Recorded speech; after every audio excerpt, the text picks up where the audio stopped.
Ladies and gentlemen, welcome back to the channel. Yes, there's someone else in the background. This is my sister making a seafood boil. Say hello.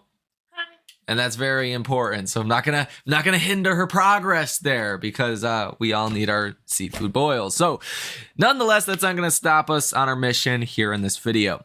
Number one, hit the like button, subscribe to the channel, all of that good stuff. But number two, what we're really going to talk about here in this video is what I expect next with AMC stock this week, the data coming out this week, as well as your earnings calendar, because this week is going to be a big one. And it's going to start off pretty fast. So it's not going to be like an end of the week thing where you're going to get most of the volatility. It's actually going to be in the beginning of the week. So let's go ahead and get started there. I want to start with the calendar.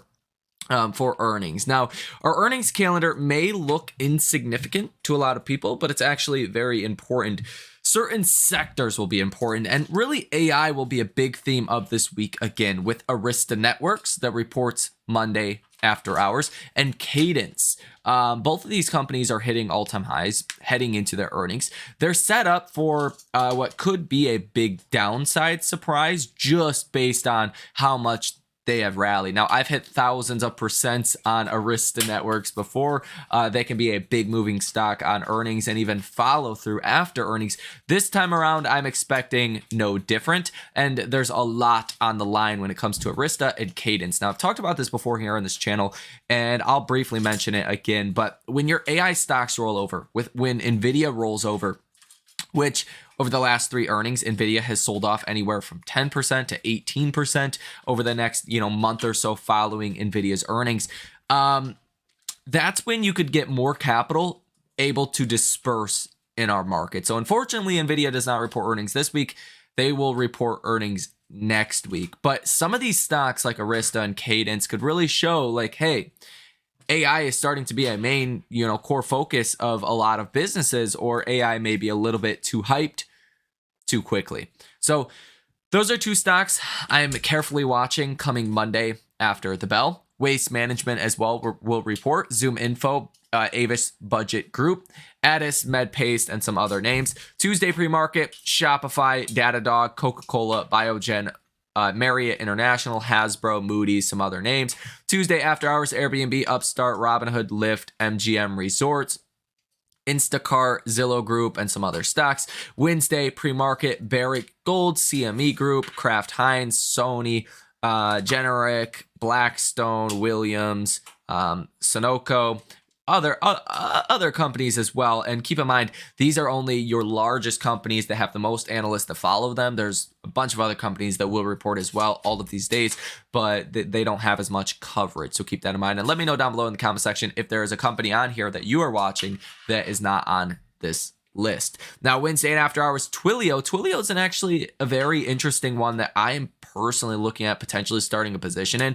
They are the one, like if you ever get text to your phone about healthcare, sign up now, or whatever it is, they operate a lot of those CPaaS systems, cloud-based, text messaging systems. It's very strange kind of how it is, but like Airbnb or DoorDash, when your DoorDash driver is about to be there, a lot of those texts are sent with Twilio platforms and allows companies to build a messaging system off of Twilio's products without the companies having to create their own. It's a very intricate business model with a lot of different moving parts. I'm still working on a thesis and analysis and what could happen with that company, but interesting that they're not getting more AI hype. I think that could be a low-key AI trade at this point, something I'm keeping in mind for their earnings coming Wednesday and after hours. And they used to be like a $400 stock. They're $70 today. So they are definitely not, in the whole AI ecosystem as of right now, but their business is very AI centric. So that's pretty interesting. You will get Oxy, Cisco, AppLovin, Fastly, HubSpot, Upwork, and QuantumScape. Thursday pre-market, Crocs, John Deere, Yeti, Penn National Gaming, Oatly, Wendy's, and that's pretty much it. Thursday after hours, DraftKings. Oh my gosh, that's going to be exciting coming this week. Let me know down below in the comment section who you want to win the Super Bowl, if any. I mean, I think most of the U.S. doesn't even care. But we'll see. Let me know what you think down below in the comment section. DraftKings, Coinbase, Roku, The Trade Desk, Applied Materials, DoorDash, Toast, Open Door, and that's pretty much it Thursday and after hours. Friday, you have some names like Air Canada, Cinmark, but really that is the gist of what we're going to get for this week. Some very notable names, though, some AI related names, some, Shopify, that's consumer related, Datadog, another big AI name, Lyft. That's going to be interesting given Uber just had good earnings. Upstart, that is really your AI lender. Airbnb, again, Expedia did get pretty destroyed Thursday and Friday. So we'll see. That could be an interesting one. But I think really what's happening with earnings this season is the expectations are so high. Like the implied volatility of these earnings moves are just huge. Okay, they're massive. Like some of these stocks are pricing in 20+%, and if they underperform on earnings, well, they're getting destroyed, right? But most of them are not moving enough. So a lot of earnings, both sides are losing, the calls and the puts. That's a potential danger to be watching for as well if you are trading any of these earnings. Now, really the big story besides earnings, even more so for our markets, is going to be the economic data. So starting off Monday, you are going to get consumer inflation expectations coming out at 11 o'clock in the morning. That's expected at 3%. We'll see. Fed Kashkari speaks at 1 p.m. Monthly budget statement coming out from the Treasury at 2 p.m. And that's pretty much it. On Tuesday, that's going to be your big day. You're expecting inflation data, CPI data, core inflation month over month expected at 0.3%. What we actually seen on Friday, the reason why the Russell outperforms so much compared to the S&P, about 3x the gain the S&P did, is because the government came out and said, yeah, remember inflation that came out last month for December? It was actually lower than we previously thought. It was 0.3%. They revised it down to 0.2%. So that was some good news. We'll see if we get a low inflation report coming on Tuesday. Your month over month core is going to be important. Now we're expecting 0.3%. That would not be a fantastic number, especially if you come in higher than that 0.4%. People might start to say, hey, this is a trend. Inflation's starting to reaccelerate a little bit. That pushes out rate cuts. That's a bit of a problem. Now, in my personal opinion, you could come in around 0.2%, and that would be really good for interest rate sensitive names, really good for your small caps. I believe big tech would probably sell off at least a little bit on better than expected inflation numbers, because after all, that's kind of the trade here, right?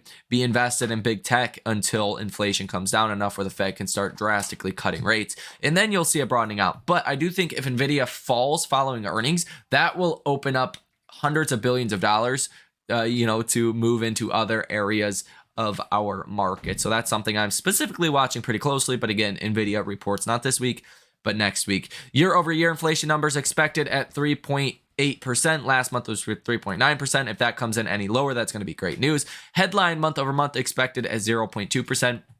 That would be just fine. If it comes in lower, that would be even better.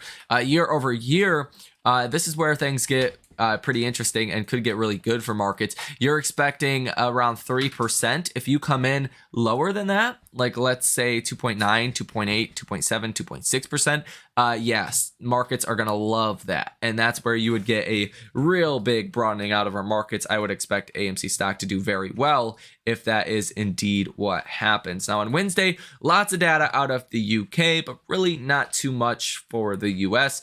Couple Fed speakers in there, but really not much to even speak about. Thursday, big GDP data out of the UK as well as Europe and other countries in Europe, so that will be important. But Thursday's big data will be retail sales month over month. So here's what's interesting. Last month was positive 0.6% on a 12-month annualized basis. That is fantastic, right? That's like almost 8% retail sales year over year if that was the same number every month. Now you're actually expecting negative 0.1%. Now this will affect your GDP estimates. So if you come in like, let's say, negative 0.1% like we're expecting, that's slightly negative for GDP. If you come in a lot more negative than that, that would be really bad news for GDP. So that's definitely something to be watching for. The latest estimate for GDP per the Atlanta Fed GDP Now tracker is 3.4%. If you get a bad retail sales number there, about 72, 73% of the GDP report of the economy is personal spending. Personal spending comes in bad. Well, obviously that's going to be a net negative for GDP. Lots of other data in regards to retail sales comes out, industrial production, capacity utilization, Philly Fed, new orders, prices paid, CapEx, employment, Philly Fed manufacturing index, New York Empire State manufacturing index, initial jobless claims. A bunch of data will be coming out on Thursday in regards to production, retail sales, the consumer. So Thursday is going to be a big overall day. Now, retail sales come out Friday, 2 o'clock in the morning for the UK, and we will get on Friday as well building permits. Expecting that to go up by about 10,000. More building permits, more buildings, more housing, less housing inflation. That's the way you can kind of think about it. So the higher the number there, the better. PPI month over month. CPI is consumer price index, consumer price inflation, I like to call it. PPI is producer price index or producer price inflation. So wholesale prices. Are producers feeling more inflation? Well, apparently on a month over month basis, it's expected to rise 0.1%. I think this could actually come in higher than 0.1% given the Red Sea situation and the cost increase of freight we have seen. We've talked about this before, but if you look at the containerized freight index, I mean, it's went from, the lows of like October at like 800, let's call it dollars. It's technically points, 800 points to about 2,200 points. So that's a big increase. Producers are obviously going to feel that impact first. Question is, does that get passed on to inflation? That's a question we just don't have answers for. Now, Michigan consumer sentiment, this was a big shocker last month. It came in way hotter than expected at 79. You're expecting 80 this time, so another little bit of an increase. 5-year inflation expectations are expected to come in at 2.9%, the same as last month. Consumer expectations are expected to rise 1 point from 77.1 to 77.2. Michigan current conditions expected to rise from 81.9 to 82, so a little bit better across the board. And 1 year ahead inflation expectations expected to fall from 2.9% to 2.8%. So all of this is expected to get a little bit better. So that is overall would be positive, but I think expectations are high, so maybe you're set up for a little bit of a disappointment. Again, if you do see the biggest stocks in our markets roll over this week, I think ultimately Nvidia will be when that does happen. In my personal opinion, at the latest, that's going to be again not this week, but next week. That is when I think you see a broadening out of this market. I don't think we're at risk of a major crash here. I think you're more so at a risk of a consolidation in the S&P and the NASDAQ and an outperformance of the Russell as big tech does start to roll over, as their valuations are lofty, and nobody wants to touch with a 10-foot pole the lower sectors of our markets. As you can see, the percentage of stocks above their 50-day moving average is at, let's see, about 54.4%. And this is way off of your highs December 28th at about 86%. So a lot of people are not wanting to touch those stocks at all. Now, as far as AMC Stock, a brief overview of the Ortex data, and I'll go over what I expect for this week. Now, 12.05% short interest of free flow, $123.5 million worth of short positions. Days to cover 1.64, 30.2 million shares that are currently sold short. Shares out on loan, 34.28 million. So there's about 3-4 million shares additionally here that could be sold short basically any time. Cost to borrow 1.08%, utilization of about 51%, and the short score continues to rise now at about 64. Now, option activity for this upcoming week. The open interest, 67.37% to the calls, 32.63% to the puts. Volume on Friday was about 79% to the calls and about 21% to the puts. So a lot of very bullish option activity in AMC stock. AMC stock has been doing well over the past couple of days. And personally, I think that's probably going to continue from here. I do see a very good risk to reward to play an upside move. As long as AMC does not come out with anything too shocking that, crushes the stock, I do think inevitably we get back to about $5.53 per share.